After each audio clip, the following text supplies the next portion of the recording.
suspecty pa nag stretching nag play na ha.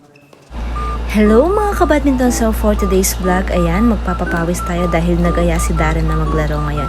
And of course, hindi mawawala ang mga domet. So ayan guys, pagdating pa lang namin sa court, nag-aya na si Darren na maglaro ng singles and hindi ako nakapag-video dahil nakalimutan ko. After naman ng laro namin ni Darren, si Lloyd naman yung nakalaro ko. And of course, ipapakilala ko sa inyo yung mga domet. Ayan sila. Dito naman guys, after ng laro namin ng singles ni Darren at saka ni Lloyd, which is Olats yung laro natin doon. And dito naman sa doubles tayo ngayon. And dito kakampi ko si Darren and kalaban namin si Rain at saka si Renz. So ayan guys, unang set pa lang ng game, may mga highlights na kami. Ayan.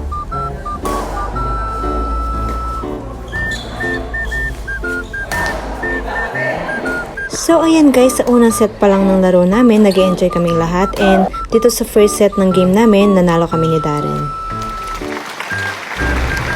So dito guys, fast forward na tayo sa second set, which is natalo kami ni Darren, but dun sa third set is nakabawi naman kami.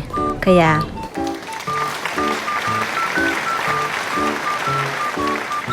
ayun, may pumalakpak. Anyways guys, thank you for watching and please keep supporting me.